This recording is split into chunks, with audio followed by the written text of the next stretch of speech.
Did you know that there are 9 Tekken characters that perfectly fit into the moral alignment chart? Okay, perfectly is a little bit of an overstatement. So I've gone through, looked at the Tekken roster, and basically decided which character I think perfectly fits each category. Now, the moral alignments are a little bit up in the air in terms of how people understand them. Some people understand them one way, some people understand them another. Here is how I've come to understand the moral alignment chart. Now, on the x-axis, we have good to evil. This is pretty straightforward. You do good things, you're good. You do evil things, you're evil. Oh my god, it's so complicated. Now, the y-axis, this is where everyone seems to have a little bit of a different interpretation of what this means. And they're correct and everyone else is stupid. Here is how I understand it. If you align yourself to a code and you follow it, you are lawful. If you are more of a free spirit to achieve your end goals, then you're chaotic. There's a lot of grey area here, obviously, but that is how I'm going to go forward understanding the y-axis. Now, some quick rules. Only playable Tekken characters only. Sorry Akuma and Azazel, you're out. Also, I thought it'd be a fun side quest to ask Copilot what it thinks the best Tekken moral alignments are. And my goal is going to beat its suggestions, so let's do that now. Fits best. Thank you. Tekken characters and moral alignments, an interesting mix. Here's how I'd align them. Lawful good, Lars. Yeah, neutral good, Leo.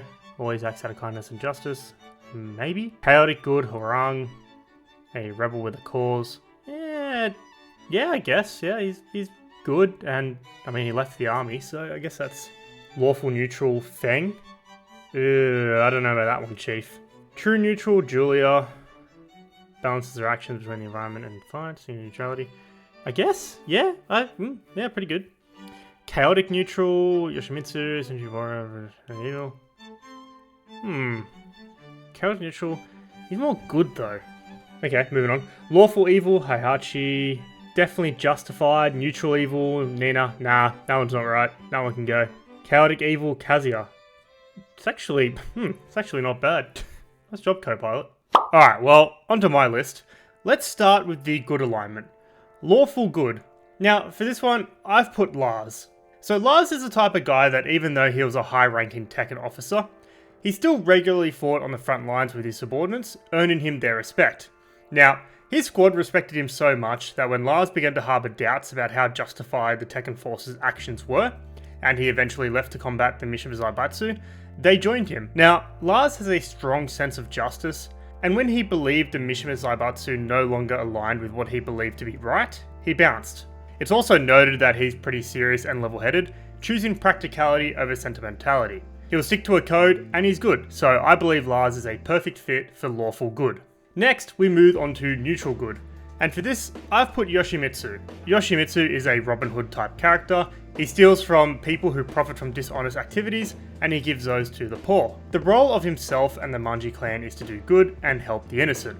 Another reason why he's good, well, the whole reason why he entered Tekken 4, the King of Iron Fist Tournament 4, was to defeat Heihachi for good.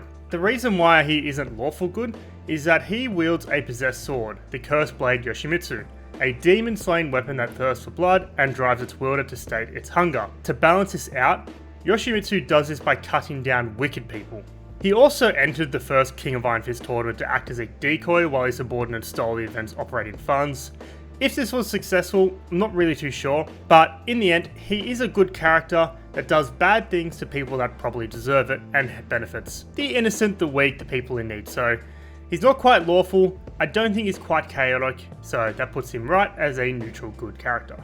Moving on down to chaotic good, I've put Jin. Jin's main motivation has been trying to end the Mishima bloodline to save the world from their evil, and he utilises the power of the Devil Gene to help him achieve this. The whole reason why I have put Jin in the chaotic good category is purely for the events he pulled during Tekken 6. He took control of the Mishima Zaibatsu, used the organisation's resources to destabilise and attack other nations, generated enough negative energy in the world to revive Azazel, so he could kill Azazel and rid the world of the Devil Gene. Yes, he did a ton of really bad things to make the world a much better place in the long run. Do the ends justify the means? You decide. I'm going to say yes, they do. Alright, let's move on now to the neutral alignment. Characters that don't really care about either side. Starting off with lawful neutral, I've put Nina Williams. Nina is a hired assassin through and through. Paid to do good things, she'll do it. paid to do bad things, yeah, she'll do that as well. She has a code and she'll stick to it, whoever's going to give her the highest bid. Now, Nina appears to have few qualms about morality, which proves useful in her role as an assassin, and she's not selective about her clients or her targets. Be a bodyguard while Jin rages World War III? Sure, why not? Take out her sister Anna and her fiancé? Well, a job's a job. Take out her own son Steve? Well, I brought him into this world, it's only fair that I take him out. While most of the stuff she has done can definitely be argued it's bad, I believe she's a perfect fit as a lawful neutral, as she'll just do whatever as long as she's paid. On to true neutral, I've put her sister, Anna. Much like Nina, she is an assassin. However, she's more likely to put aside her assassin work to do the side things, like when she tried to help Nina get her memories back, and when she left assassin work and fighting after being distressed and exhausted by the repetitive cycle and got engaged. And then Nina pulled her back in when she assassinated Anna's partner, as he had a hit placed on him. You want to learn more about that? Go watch my Anna video. I personally feel like Anna would have rathered a different life, but got pulled into the assassin lifestyle by her neglectful father and the competition with her sister. But she's more likely to go off and do her own thing. I don't think she really cares about either side, so I'm going to place her straight in the middle, true neutral. We now move on to chaotic neutral. I had a particularly hard time placing someone into the chaotic neutral category. I have to remind myself of the criteria. Neutral, doesn't care about a side. Chaotic, does what they want and is unpredictable. My first pick, to be honest, was going to be Brian. Now, hear me out. He's definitely chaotic, and I don't really believe he cares about either side, but when I read more into him just to brush up on my knowledge, he is known for being destructive and being merciless, which is more evil than neutral, so he kind of fits more that chaotic evil side. Now, when I went back to the drawing board, I realized that one person who I believe that does fit this category quite well is Azucena. Now, Azucena's first goal is to promote her coffee blend. She doesn't care about sides. This is to the point where she's even willing to join G Corporation despite their warmongering because they are supposedly good for brand optics. After fighting Leo and learning that Leo loves coffee, she thought, well, that's good enough for me, and just bounced from the battlefield. If you remember the ending scenes, after the battle, she is seen going to serve Smith coffee in New York, serving Leroy Smith in the good ending, or Sergei Dragunov in the bad ending. Basically, no matter what, she wins. She's definitely a free spirit, and will just do whatever she can to promote her coffee. So I believe she's a pretty decent fit for chaotic neutral, but if you have someone better, please let me know. It's now time to finish off with the evil characters. For lawful evil, I've put Feng. Now, Feng is ruthless and merciless and has a lust for power and fighting, to the point where he murdered his master after he scolded him for fighting outside the dojo. It's pretty reasonable. Feng's goal is to become the strongest fighter in the world, and he's not afraid to show his full power against any opponent that gets in his way, and has destroyed many dojos and has hurt many innocent people in his wake to obtain what he desires. With his quote to Asuka, "The weak don't deserve to live," when he responded to why he attacked her father. Now, the reason why I've put him as a lawful evil is that he does have a vague sense of honor, as he accepts defeat when Wang defeats him. Rather than recovering and trying to kill him as he... Did I say recovering? Rather than recovering and trying to kill him as he did to his master, Feng bowed down before him as a sign of respect, and accepted the fact that he was defeated by him. So, while Feng is prone to malicious acts, he's not strictly diabolical, as he simply wishes to be the strongest. Those who do not stand directly between him and his goals are usually of no concern, and he has no desire for world domination. So, Feng, lawful evil. Moving on to neutral evil, I've put Heihachi.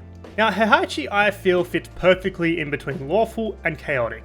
He is a clever, shrewd businessman who is charismatic and excellent at manipulating others. Now, I think it's basically canon that he cares way more for his pets than his actual family. Now, the reason why I believe he is neutral, so while his Tekken Force was searching for Ogre to use in his experiments, Heihachi also had them resolving disputes and cultivating wastelands in order to feed poorer countries, so that he could garner the support of the world leaders. The reason why I still think he fits in neutral rather than lawful, well, he threw his son off a cliff multiple times and imprisoned his dad beneath the family temple.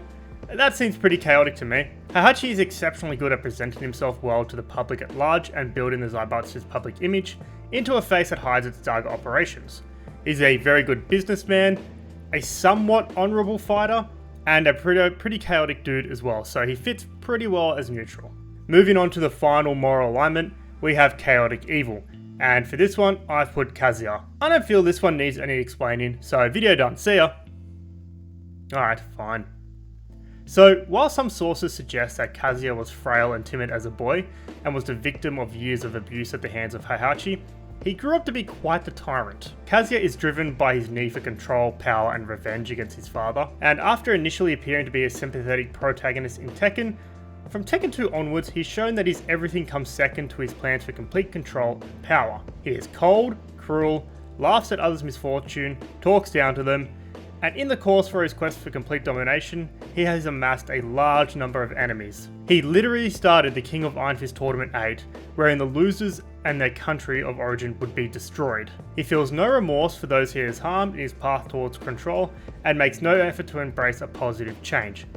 He's the definition of chaotic and evil, and that's why Kazuya perfectly fits his moral alignment. So there you have it. They are the 9 characters that I feel fit very well into each moral alignment. Obviously, some of you are going to have different ideas of who belongs where, so please leave your comments down below. I always enjoy reading the comments and responding. And if you want to see me fit every character into alignment, let me know. Actually, please don't. That video would be really long. But anyway, until the next one, enjoy your day.